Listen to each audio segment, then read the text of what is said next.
Hello दोस्तों, नमस्कार। तो हमारी जीएस सेगमेंट के में आप लोग आप जीके जीएस सेगमेंट में आप सभी का स्वागत है। तो पिछले 5 वीडियो में हमने प्राचीन इतिहास से संबंधित सभी वाईसीटी की जो प्रैक्टिस सीरीज चल रही है जीएस की, उसमें हमने 5 वीडियो अपलोड किए हैं। आप वहां जाके हमारे प्राचीन इतिहास से संबंधित 5 वीडियो देख सकते हैं। वहां पर आज से हम आपको मध्यकालीन इतिहास शुरू करेंगे। और यहाँ पे भी इसके भी 5 से 6 वीडियो में हम आपको मध्यकालीन इतिहास 5 वीडियो में आप मध्यकालीन इतिहास पे आपको ख़त्म करेंगे।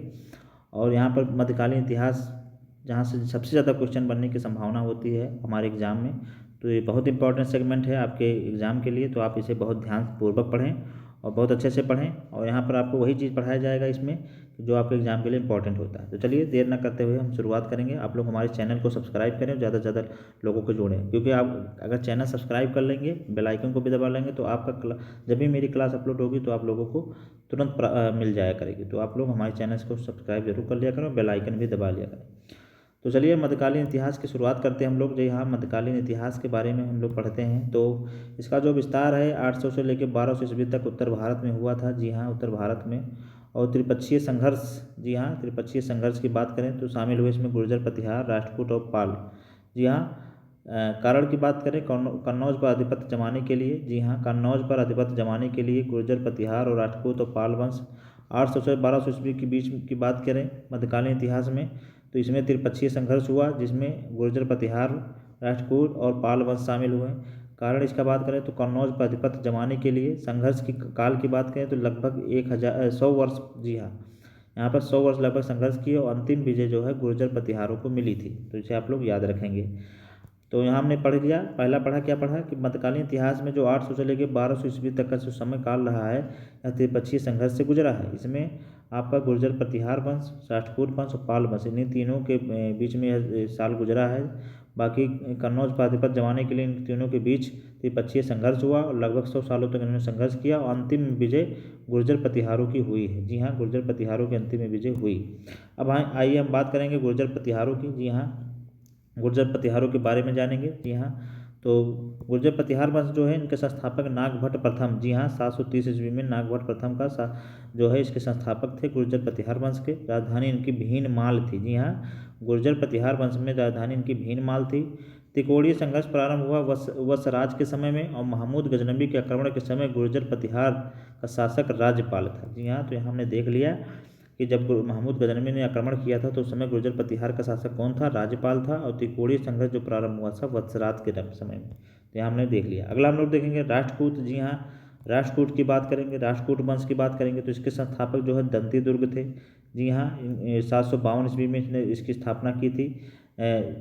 जो राष्ट्रकूट वंश की दंती दुर्ग के द्वारा 752 ईस्वी में। राजधानी की बात करें तो मानखेत। जी हाँ, इसकी जो राजधानी मानखेत थी। और राष्ट्रकूट में एलोरा के कैलाश मंदिर का निर्माण कृष्ण प्रथम के द्वारा करवाया गया। जी हाँ, इसे भी आप लोग याद रखेंगे। एलोरा के कैलाश मंदिर का निर्माण किसने करवाया था? कृष्ण प्रथम ने, राष्ट्रकूट वंश के। और अंतिम शासक की बात करें तो कर्क द्वितीय के द्वारा। जी हाँ, कर्क द्वितीय के जो इसके अंतिम शासक थे राष्ट्रकूट वंश के, इसे भी आप लोग याद रखेंगे।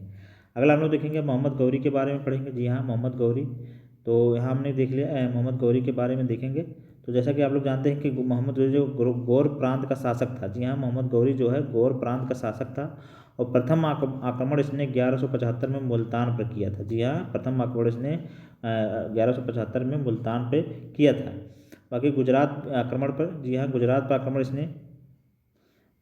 आक्रमण इसने लगभग भीम द्वितीय के शासन भीम द्वितीय, मूलराज द्वितीय ने पराजित किया 1178 में। जी हाँ, इसे आप लोग याद रखेंगे। 1178 ईस्वी में जो है भीम द्वितीय, जो जिन्हें मूलराज द्वितीय के नाम से कहलाए, उनको पराजित किया। और प्रमुख युद्ध यहाँ पर लड़े थे मोहम्मद गौरी ने, जिसमें 3 प्रमुख युद्ध सबसे ज़्यादा जाने जाते हैं। जी हाँ, तो इसमें था कि तराइन का युद्ध जो कि 1191 में, तथा पृथ्वीराज चौहान से इसने, जिसमें चौहान विजयी हुए। दूसरा तराइन का द्वितीय युद्ध 1192 में, पृथ्वीराज चौहान से इसमें गौरी विजयी हुआ। और तीसरा था चंदावत युद्ध 1194 में, इसमें जयचंद से गौरी विजयी हुआ। तो इसे आप लोग याद रखेंगे। तो यहाँ ये 3 युद्ध जो है मोहम्मद गौरी के सबसे इंपॉर्टेंट है, कई बार हमारे एग्जाम में पूछ लिए जाते हैं। तराइन का प्रथम युद्ध 1191 में, जिसमें पृथ्वीराज चौहान से इसमें चौहान विजयी हुए। दूसरा तराइन का युद्ध 1192 में, पृथ्वीराज चौहान से इसमें गौरी विजयी हुआ। और तीसरा युद्ध चंदावत का युद्ध जो था 1194 में, इसमें जयचंद से गौरी विजयी हुआ था। इसे आप लोग याद रखेंगे। तो इस तरह हमने, और गुजरात पर आक्रमण ने भीम द्वितीय मूलराज द्वितीय को पराजित किया था 1178 में, इसे आप लोग याद रखेंगे। गुजरात आक्रमण कब किया था? 1178 में। अब हम लोग देखेंगे जी हाँ पाल वंश के बारे में। पाल वंश के बारे में पढ़ेंगे जी हाँ। पाल वंश जैसा कि आप लोग जानते हैं, तो पाल वंश जो है इसके संस्थापक गोपाल थे 750 ईस्वी में, और विक्रमशिला विश्वविद्यालय की स्थापना धर्मपाल ने की थी। जी हाँ, विक्रमशिला विश्वविद्यालय की स्थापना धर्मपाल ने थी। अंतिम शासक की बात करें तो गोविंद पाल थे। जी हाँ, अंतिम शासक इसके गोविंद पाल थे, इसे आप लोग याद रखेंगे। अब हम लोग देखेंगे भारत पर मुस्लिम आक्रमणकारी। जी हाँ, जो भारत पे मुस्लिम आक्रमणकारी थे, तो पहला जो मुस्लिम आक्रमणकारी था मोहम्मद बिन कासिम था। जी हाँ, इसे आप लोग याद रखेंगे, कई बार हमारे एग्जाम में पूछा भी गया है। 712 ईस्वी से भारत पर आक्रमण करने वाला प्रथम मुस्लिम शासक था। और दूसरे मुस्लिम आक्रमण की बात करें तो महमूद गजनवी था। जी हाँ, महमूद गजनवी, जिसने वही महमूद गजनवी जो सोमनाथ के मंदिर पर कई बार आक्रमण किया था। तीसरा था हमारा मोहम्मद गौरी। जी हाँ, ये तीसरा मोहम्मद गौरी था, इसे भी आप लोग याद रखेंगे। अब हम बात करेंगे महमूद गजनवी की। जी हाँ, महमूद गजनवी के बारे में बात करेंगे। इसका जो शासनकाल था 998 से लेकर 1030 तक, और गजनी के शासक सुबुक्तगीन का ये पुत्र था। जी हाँ, गजनी के शासक सुबुक्तगीन का पुत्र था कौन? महमूद गजनवी। और इसने भारत पर कुछ 17 बार आक्रमण किए। जी हाँ, भारत पर कुछ 17 बार आक्रमण किए, 1000 से 1027 के मध्य। जी हाँ, इसने लगभग 1000 से लेके 1027 के मध्य में लगभग 17 बार इसने भारत पर आक्रमण किया। और सोमनाथ मंदिर पर इसने 1026 में आक्रमण किया था। जी हाँ, सोमनाथ मंदिर पर इसने लूटा था, 1026 में इसने आक्रमण किया था। और जिसका दरबारी विद्वान पुस्तक जो है अलबरूनी थे, किताबुल हिंद। जी हाँ, अलबरूनी के द्वारा जो किताबुल हिंद था, उसके बाद कुतबी के द्वारा किताबुल यामनी, फिरदौसी ने शाहनामा, और बैहाकी ने तारीख सुबुक्तगीन इसके जो पुस्तक लिखी है। तो इसे आप लोग याद रखेंगे। ये 4 किताब जो है महमूद गजनवी के शासनकाल से संबंधित है। जी हाँ, दरबारी विद्वान पुस्तक की बात करें तो अलबरूनी के द्वारा किताबुल हिंद, उतबी के द्वारा किताबुल यामनी, फिरदौसी के द्वारा शाहनामा, और बैहाकी जो है तारीख सुबुक्तगीन। तो इसे आप लोग याद रखेंगे, कई बार हमारे एग्जाम में पूछ लिया जाता है इसके, तो इसे आप लोग जरूर याद कर लीजिएगा। अलबरूनी किताबुल हिंद, उतबी किताबुल यामनी, फिरदौसी शाहनामा, बैहाकी तारीख सुबुक्तगीन। तो इसे आप लोग याद रखेंगे। अगला हम लोग देखेंगे यहाँ पर, अब हम सल्तनत काल पे चलेंगे। जी हाँ, यहाँ हमने पढ़ लिया मुस्लिम आक्रमणकारियों के बारे में। अब हम लोग पढ़ेंगे यहाँ पर सल्तनत काल। जी हाँ, सल्तनत काल के बारे में पढ़ेंगे। तो जैसा कि आप लोग जानते हैं कि सल्तनत काल में हमारे कुल 5 वंश आते हैं, उनके बारे में देखेंगे। तो पहला आपको गुलाम वंश। जी हाँ, गुलाम वंश मिलेगा, जो कि 1206 से लेकर 1290, ये बहुत ही इंपॉर्टेंट काल है, इसे कि आप लोग याद रखेंगे। दूसरा आपका खिलजी वंश, जो कि 1290 से लेकर 1320 तक। तीसरा आपका तुगलक वंश। जी हाँ, 1330 से लेकर 1412 तक। चौथा आपका सैयद वंश, जो कि 1414 से लेकर 1451 तक। आपका सबसे आखिरी आएगा लोधी वंश, जो कि 1451 से लेकर 1526 तक। तो ये 5 वंश थे जो सल्तनत काल से संबंधित थे। आइए इनके बारे में हम लोग धीरे धीरे पूरे सीक्वेंस वाइज पढ़ेंगे। सबसे पहले हम गुलाम वंश की शुरुआत करेंगे, उसके बाद खिलजी वंश, फिर तुगलक वंश, फिर सैयद वंश, फिर लोधी वंश। तो इस तरह हम सबके बारे में पढ़ेंगे। तो सबसे पहले हम शुरुआत करेंगे गुलाम वंश की। जी हाँ, गुलाम वंश से शुरुआत करेंगे। जी हाँ, तो गुलाम वंश की बात करें तो गुलाम वंश में पहले शासक की बात करें। जी हाँ, गुलाम वंश के संस्थापक जो है कुतुबुद्दीन ऐबक। जी हाँ, कुतुबुद्दीन ऐबक था, जो कि 1206 में गद्दी पे बैठा, 1210 तक गद्दी पे बैठा रहा। जी हाँ, कुतुबुद्दीन ऐबक 1206 से लेकर 1210 तक। उसके बाद आराम शाह आया, जो कि 1210 से लेकर 1211 तक। तो ये गुलाम वंश के कुछ प्रमुख शासक हैं, जिनके बारे में देख रहे हैं। कुतुबुद्दीन ऐबक सबसे पहले 1206 से लेकर 1210 तक। दूसरा आपका आराम शाह 1210 से लेकर 1211 तक। तीसरा आपका इल्तुतमिश। जी हाँ, जिसने एकता प्रणाली की शुरुआत की थी, बहुत ही महत्वपूर्ण शासक है ये, 1211 से लेकर 1236 तक। फिर आपका रुकनुद्दीन फिरोज शाह 1236 ईस्वी में। फिर रजिया आई 1236 से लेकर 1240 तक, पहली महिला शासिका, इसे आप लोग जरूर इनके बारे में आगे पढ़ेंगे। बाकी मोइजुद्दीन बहराम शाह, जो कि 1240 से 1242 तक रहा। उसके बाद आपका अलाउद्दीन मसूद शाह 1242 से लेकर 1246 तक रहा। नासिरुद्दीन महमूद 1246 से लेकर 1266 तक, जो कि टोपी सिलकर जीवन यापन करने वाला शासक था, इसे भी आगे हम पढ़ेंगे। गयासुद्दीन बलबन की बात करें तो 1266 लेकर 1286 तक। जी हाँ, उसके बाद आपका सबसे लास्ट कैकुबाद या क्यूमर्स, जो कि 1287 से लेकर 1290 तक रहा है। तो इस तरह ये हमारा पूरा कार्यकाल हो गया गुलाम वंश का, 1206 से लेकर 1290 तक। पहला शासक कुतुबुद्दीन और आखिरी आपका कैबूबाद या क्यूमर्स था। तो इस तरह हमने पूरे सभी गुलाम वंश के शासकों के बारे में, उनके कार्यकाल के बारे में पढ़ा।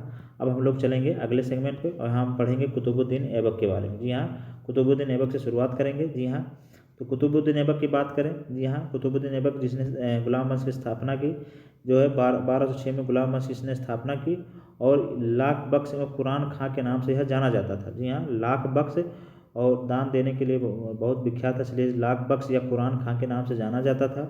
निर्माण की बात करें, इसने क्या क्या निर्माण कराया, तो कुव्वतुल-इस्लाम मस्जिद जो कि दिल्ली में स्थित है, इसका निर्माण इसने करवाया। 2.5 दिन का झोपड़ा जो कि अजमेर में है, इसका भी निर्माण इसने करवाया। कुतुब मीनार दिल्ली में है, इसका भी निर्माण इसी कुतुबुद्दीन ऐबक ने करवाया था। बाकी 1210 में ऐबक की मृत्यु चौगान खेलते समय हो गई थी, इसे भी आप लोग याद रखेंगे।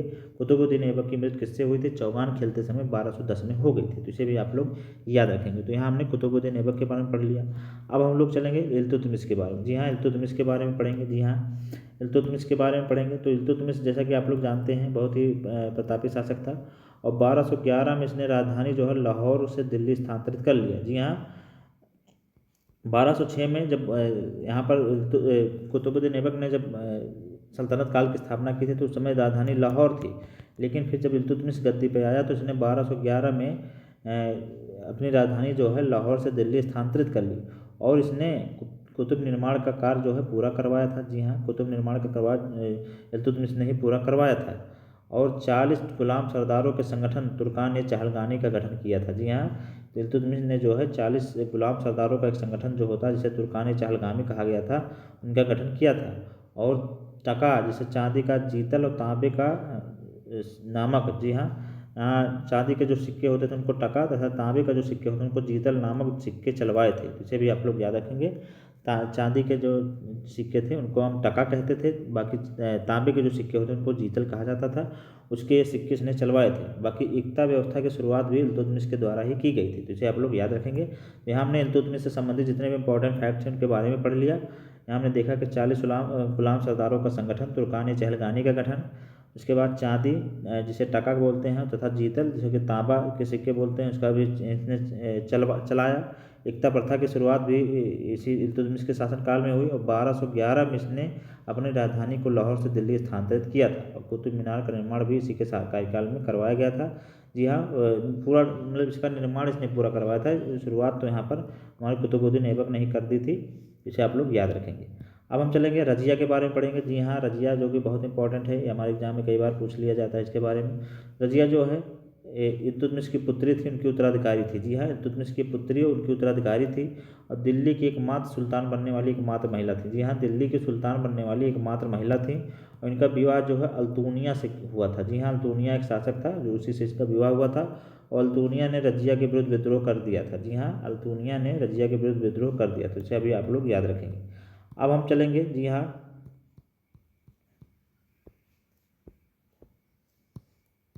तो यहाँ हमने अब यहाँ तक हम लोग पढ़ा। अब हम चलेंगे बलबन के बारे में पढ़ेंगे। जी हाँ, बलबन के बारे में देखेंगे। जी हाँ, बलबन की बात करेंगे तो जैसा कि आप लोग जानते हैं कि बलबन जो है हमारा ये इसका वास्तविक नाम बहाउद्दीन था। जी हाँ, इसका वास्तविक नाम बहाउद्दीन था और जिले इलाही उपाधि धारण की गई थी। जी हाँ, जिले इलाही की उपाधि धारण तथा स्वयं को नियामत ये खुदाई इस बलबन ने कहा था। तो ये आप इसे यहाँ देख सकते हैं कि बलबन भी बहुत प्रतापी शासक माना जाता है और इसने जिले इलाही के बाद खुद को धारण किया था और स्वयं को नियामत खुदाई कहा था।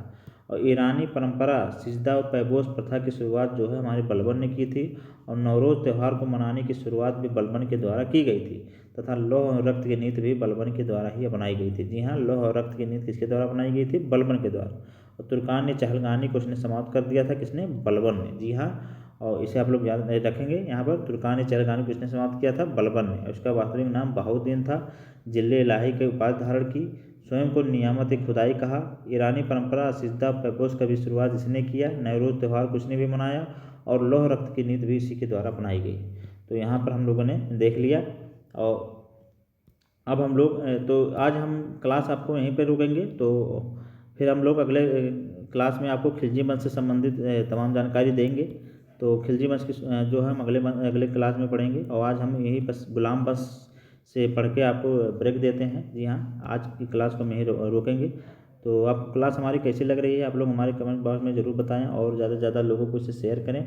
हमारी इस क्लास को आप लोग सब्सक्राइब कर लेंगे, क्योंकि सब्सक्राइब कर लेंगे और बेल आइकन भी दबा लेंगे तो आपके हमारी जो क्लास है आप लोगों को तुरंत मिल जाया करेगी। तो आप इसे यहाँ से करके अपनी जीएस की तैयारी को बहुत मजबूत कर सकते हैं। जैसा कि आप लोग जानते हैं कि हमारे चैनल पे आपको GS with friend YouTube channel पे आपको करंट अफेयर माइंड मैप के माध्यम से करंट अफेयर की क्लास भी उपलब्ध कराई जाती है। साथ ही साथ यूपी स्पेशल और एनसीईआरटी कक्षा 6 से लेकर 12 तक के भी एमसीक्यू एनसीईआरटी का भी जो कई क्लासेस अपलोड हैं आप हमारे प्लेलिस्ट में जाके देख सकते हैं। और थ्योरी सेगमेंट की जो हमारे नोट्स की जो थ्योरी सेगमेंट की भी क्लास है जीएस की जीके जीएस की, वो भी हमारे उस पर 6 लगभग 5 से 6 8 से 9 क्लास उसकी भी अपलोड हो चुकी है। 9 क्लास लगभग 9 से 10 क्लास उसकी भी अपलोड है। आप हमारे कमेंट उसमें प्लेलिस्ट में जाके देख सकते हैं।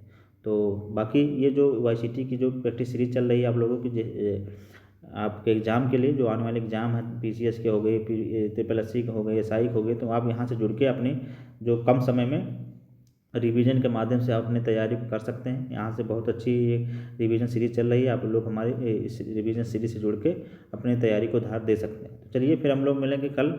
और हमारी जो क्लास है आपको 1 बजे हमारे इस चैनल पे अपलोड कर दी जाती है। तो आप लोग 1 बजे हमारी यहाँ से जुड़ के हमारी क्लास को देखें और ज़्यादा से ज़्यादा लोगों को शेयर करें, ज़्यादा से ज़्यादा लोगों को जोड़ें, हमारे चैनल को सब्सक्राइब करें और सभी को शेयर जरूर किया करें। तो चलिए फिर हम लोग मिलेंगे एक नई वीडियो में। तो कल हम खिलजी वंश के बारे में पढ़ेंगे और बाकी वंश के बारे में पढ़ेंगे।